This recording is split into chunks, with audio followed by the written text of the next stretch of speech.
Hey everyone, welcome back to the What is Money Show. I'm thrilled today to be sitting down again with Mr. Jimmy Song. And we're actually doing a little bit of backtracking. So we had started with chapter 1 of the book by Hoppe titled Democracy, the God That Failed.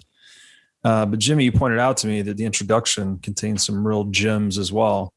So we're going to jump back into the introduction of the book actually and start with this exploration of empiricism versus rationalism, or I guess what we could say is a priori knowledge, which we'll explain and define, versus experimentally derived or empirically derived knowledge.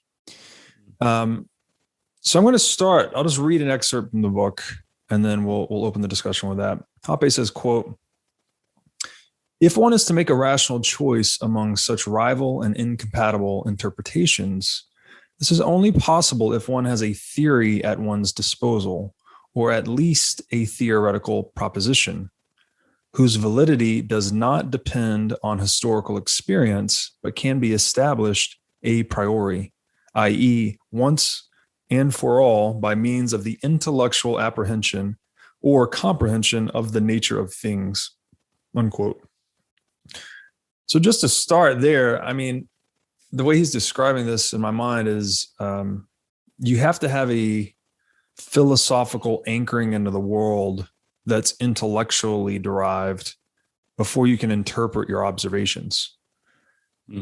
Whereas in the modern world, we tend to think the reverse. It's like we need to observe it and through experimentation first to prove it, quote unquote, before it's real. Yeah, and this is a lot of Austrian economics actually is looking at, and he points this out in the introduction, where you look at historical events. And for a lot of historians, they don't understand economics. They don't necessarily have a good grounding. So they just sort of describe what happened, right? Mm-hmm. It's like this many people were killed at this battle, and the economy tanked by this much on this date or something like that. And his point is that, well, that's good and fine, but it doesn't give you any satisfying reasoning for what actually happened when. Mm-hmm. And the only way to really get that or to inject meaning into these events is to have some sort of framework by which you can actually view it. And the problem with pure empiricism or a denial of sort of metaphysical reality is that you don't have that grounding. You don't have anything to anchor these events to. So none of these events have any meaning in of themselves. And you sort of are trying to create meaning out of nothing. I think the thing you said right before we started was, these people are trying to make ought from is, and they can't do it, right? Like, it's okay. What conclusions can you draw from just observation and facts?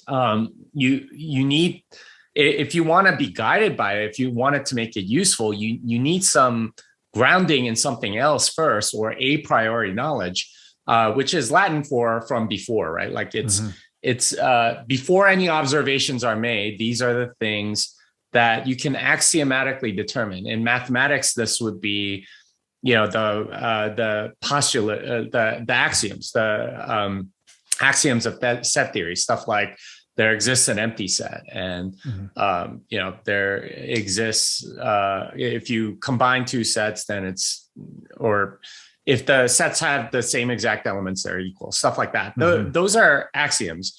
And if you use those, you can build up to most of, I think all of modern mathematics.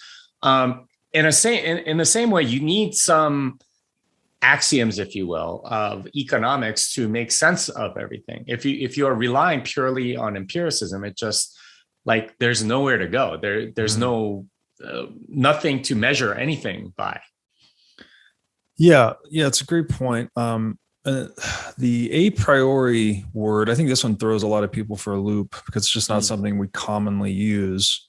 But I think you defined it well, where it just means whatever piece of knowledge there are no priors for, like a priori without priors.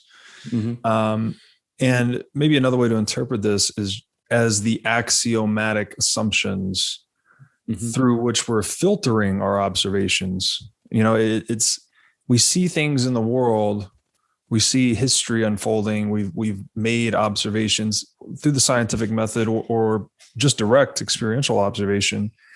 And then we need to understand what they are, the meaning. They actually have to be filtered through some philosophy even. I mean, again, if we say philosophy is an inquiry into the fundamental nature of things, philosophy is kind of intended to get to these a prioris in some sense.